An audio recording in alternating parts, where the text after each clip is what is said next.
मौका दिया।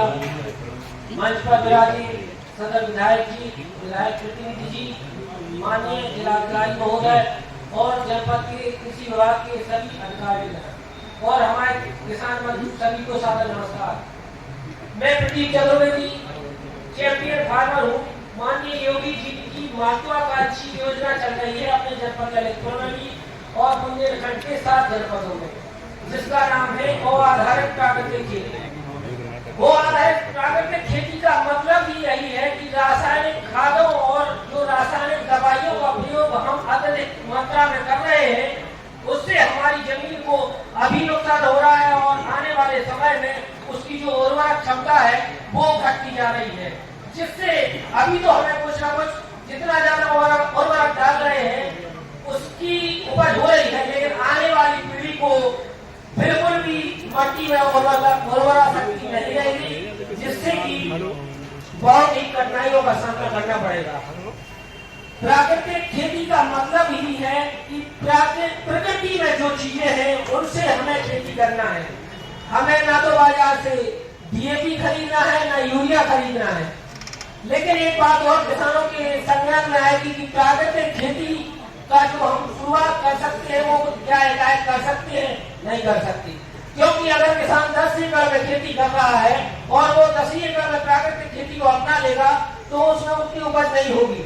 लेकिन हमारे किसान भाई अगर 10 एकड़ में खेती कर रहे हैं तो 1 एकड़ में या 2 एकड़ में 2.5 एकड़ में उसको थोड़े रूप में करके बेच सकते हैं। उससे क्या होगा कि हमारी लागत कम और मुनाफा ज्यादा होगा। प्राकृतिक खेती में जैसे हम रासायनिक खेती कर रहे हैं तो उसमें डीएपी और यूरिया का प्रयोग सर्वप्रथम किया जाता है, उसके बिना खेती संभव नहीं है रासायनिक खेती में। लेकिन प्राकृतिक खेती में डीएपी और यूरिया का प्रयोग शून्य रहेगा, हमारी लागत शून्य रहेगी। हम उसमें जो हमें प्रकृति ने दिया है उसका उपयोग करके खाद डालेंगे। सर्वप्रथम अगर प्राकृतिक खेती की शुरुआत हमारे किसान भाई करते हैं तो उसमें सर्वप्रथम हमें जीवामृत का उपयोग करना है। अब जीवामृत का मतलब क्या है? जीवामृत का मतलब ही है कि अब पहले आप लोगों ने देखा होगा कि जो हमारी जमीन में गाय वगैरह गोबर कर देती थी उसमें कीड़े पा जाते थे और गोबर वहीं खत्म हो जाता था। लेकिन आज अगर कहीं गोबर खेत में करती है गाय से तो वहीं सूख जाता है, तो उसमें कीड़े नहीं लगते और खाद निकलता है, क्योंकि हमारी जमीन में सूक्ष्म जीव है जो ह्यूमस की मात्रा बिल्कुल शून्य हो गई है, जिससे कि आगे की जो पीढ़ियां हैं उनको बहुत ही कठिनाइयों का सामना करना पड़ेगा। तो हमें प्राकृतिक खेती में ह्यूमस की मात्रा को यानी कि केचुआ, ह्यूमस का मतलब है केचुआ की मात्रा, सूक्ष्म जीवों की मात्रा भूमि में बढ़ाने के लिए हमें जीवामृत का उपयोग करना पड़ेगा। जीवामृत बनाने की विधि मैं 1 मिनट में आप लोगों को बता देता हूँ। जीवामृत में हमें बाजार से कुछ नहीं लेना है। सर्वप्रथम हमें 200 लीटर के ड्रम की जरूरत पड़ेगी और 180 लीटर, उस ड्रम में हमने 180 लीटर पानी भर लिया। उसमें हमने 20 किलो देसी गाय का गोबर, भैंस का गोबर नहीं, वैसे देसी गाय का गोबर लेना है। 20 किलो गोबर उसमें हमने डाल दिया।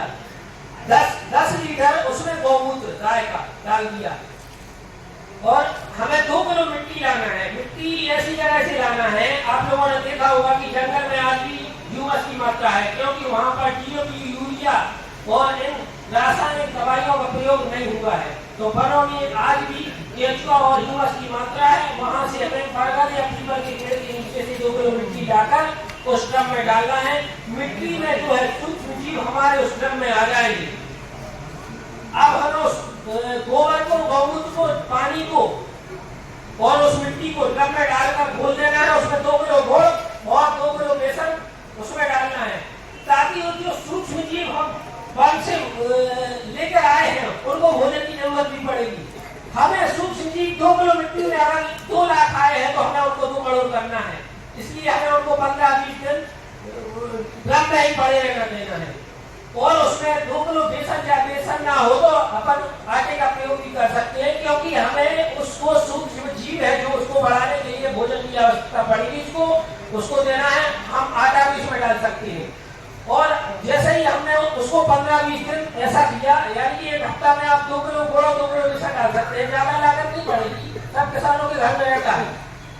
तो हमारे सूक्ष्म जीव लगभग 2 करोड़ की मात्रा में उस क्रम में पहुंच जाएंगे। और जैसे ही वो हम क्रम का प्रयोग अपने खेतों में करेंगे, 1 एकड़ भूमि में करके देखेंगे, तो हमारे खेत में सूक्ष्म जीवों की जो संख्या है, ह्यूमस की जो मात्रा है, वो अपने आप बढ़ने लगेगी, जिससे कि हमें डीएपी, यूरिया और अन्य जो रासायनिक दवाइयां हैं, रासायनिक खाद हैं, इनकी जरूरत नहीं पड़ेगी। हम मानते हैं कि किसान अगर पहली बार रासायनिक खादों का प्रयोग न करके प्राकृतिक खेती का प्रयोग करता है, तो उसको रासायनिक के मुकाबले थोड़ा कम उपज होगी, लेकिन लागत भी शून्य होगी। इससे उसमें मुनाफा ज्यादा ही रहेगा। ठीक है, ज्यादा ना बोलती हूँ, मैं अपनी बाड़ी को बढ़ा देता हूँ। धन्यवाद। जय हिंद, जय भारत।